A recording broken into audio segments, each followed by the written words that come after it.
On the isolated outskirts of Bhairavpur, an ancient Indian mansion stood in a state of total decay. Decades of heavy storms hollowed out its architecture, leaving behind a ruined husk that the entire village went out of its way to avoid. Reena dismissed the local folklore as simple superstition. She was convinced ghosts were a mathematical impossibility and accepted a careless stare from her friends to walk straight into the mansion's pitch-black corridors. Sweeping her flashlight across the crumbling walls, her logic failed her. A distinct secondary shadow moved entirely on its own, followed immediately by the unmistakable, isolated sound of heavy footsteps echoing across the empty room. This encounter triggered a chain reaction. Reena's intrusion acted as a physical catalyst, awakening a dormant anomaly that would spill past the iron gates and into the village itself. The escalation happened rapidly across Bhairavpur. It started with Raghu, a barber driven to a breaking point by an apparition with glowing green eyes.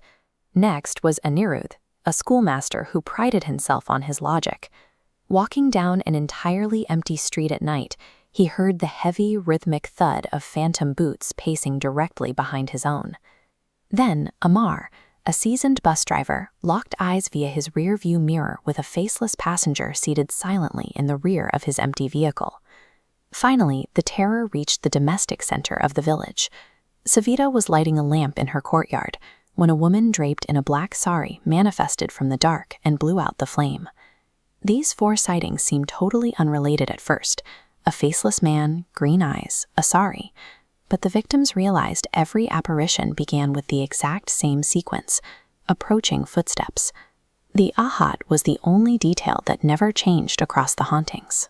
Every encounter followed the same rhythmic pattern, acting as a broadcast for a specific, inescapable warning.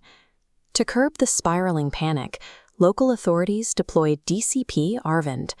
As a fiercely rational police officer, Arvind arrived with a singular objective: objectively debunk the hysteria and restore order through empirical evidence. He initiated a nighttime patrol through the mansion's ruined corridors.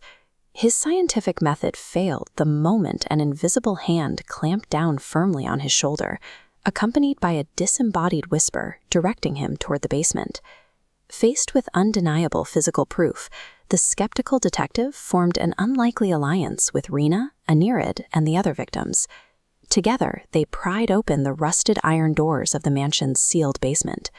Defeating the terror required abandoning clean, modern logic and physically descending into the exact epicenter of the structural decay. The air turned freezing as the team navigated the rusted iron stairs. The basement was severely degraded, choked with damp moss and the overwhelming stench of century-old rot. Etched into the foundation itself was a cryptic warning painted in dried blood: "My curse is endless. Whoever hears it meets their end." The spirit of a woman named Lalita materialized, finally revealing the history of the house. 100 years ago, her own husband murdered her to secure the estate's immense wealth. Lalita didn't die instantly. She spent her final hours kicking against the wood of her confinement, suffocating directly beneath the very floorboards the team was standing on. This diagram maps how those vibrations move through the foundation.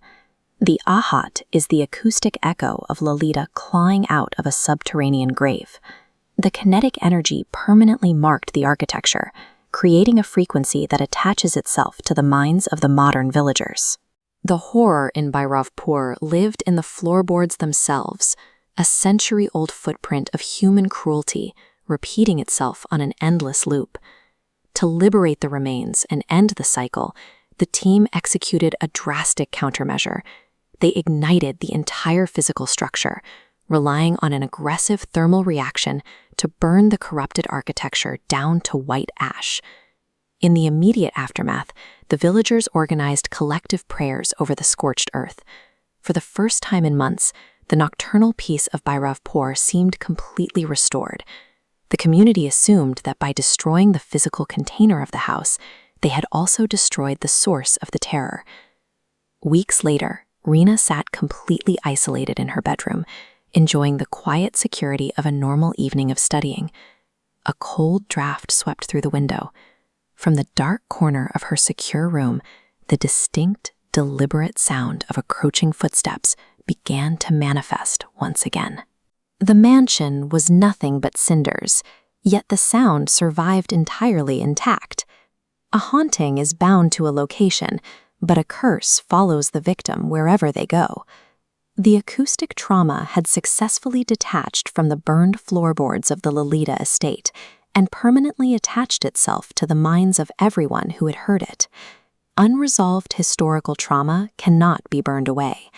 Once you hear the footsteps of true terror, the shadow walks with you forever.